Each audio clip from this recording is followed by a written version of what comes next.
मस्जिद से कटा, नमाज से कटा, तो वो शैतान का भाई भाई, और शैतान का काम है गगेरी गगेरी और बर्बाद कर दो, तहस नहस कर दो, दुनिया बर्बाद, दीन बर्बाद।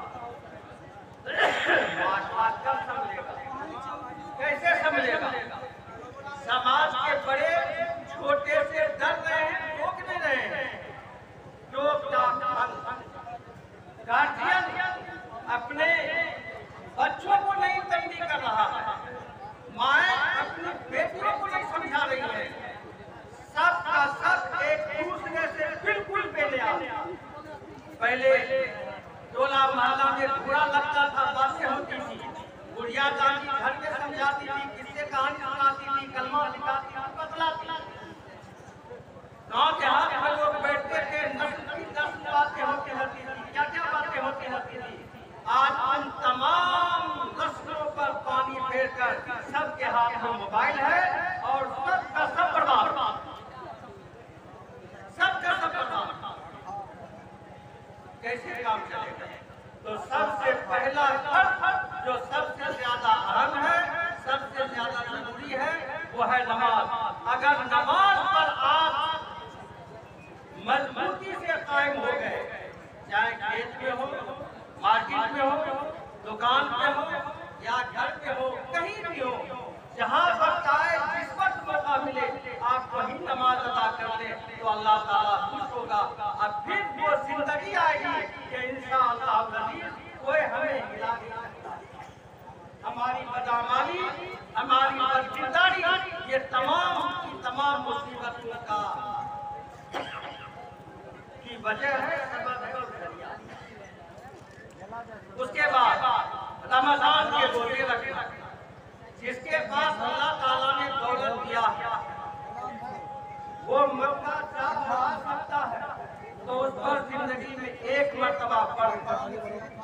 हदीस के मुताबिक जो हज करके आया और हज के दौरान उसने कोई गड़बड़ी नहीं की, गलत नहीं किया, गुनाह नहीं किया, तो वो ऐसा लौटा जैसा कि माँ के पेट से आज जन्म लिया हुआ बच्चा देखना मासूम। इतनी बड़ी फजीलत है।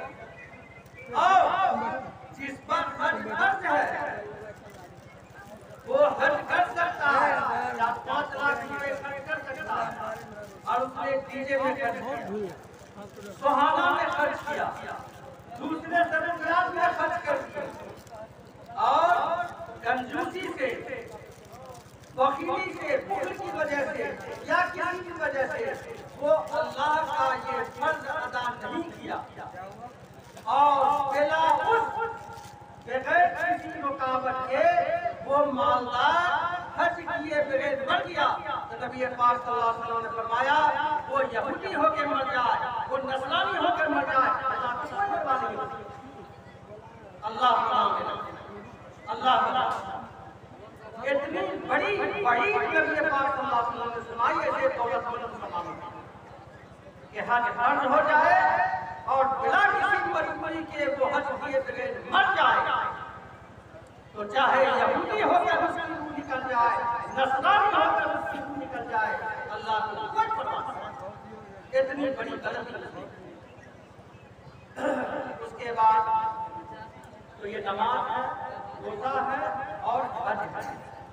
फिर ये कि जिस मुसलमान के पास इतनी हैसियत है कि खाने पीने, जरूरियात जिंदगी और खर्च वगैरह के अलावा इतनी मालियत हो, फिक्स्ड डिपॉजिट हो, बैंक बैलेंस हो, करेंट अकाउंट हो या सेविंग अकाउंट हो, जो भी अकाउंट हो, या मार्केट में लहना लगा होगा या माल तिजारत उसके पास, अगर उसके पास सोना चांदी पैसा कुल मिलाकर इतना है कि 52.5 तोला चांदी की कीमत को पहुंच सकता है या 7.5 तोला सोना की कीमत को पहुंच सकता है, और वो साल भर मालिक है, तो साल में 2.5% निकाल देना वो गरीबों का, यतीमों का, बेवाओं का, बेसहारा जो इलाज के बगैर मर रहा है उसका, जो भूखे मर रहा है उसका, जिसके सिर पे कपड़ा नहीं है उसका, जिस बच्ची को पैसा की वजह से शादी नहीं हो उसका,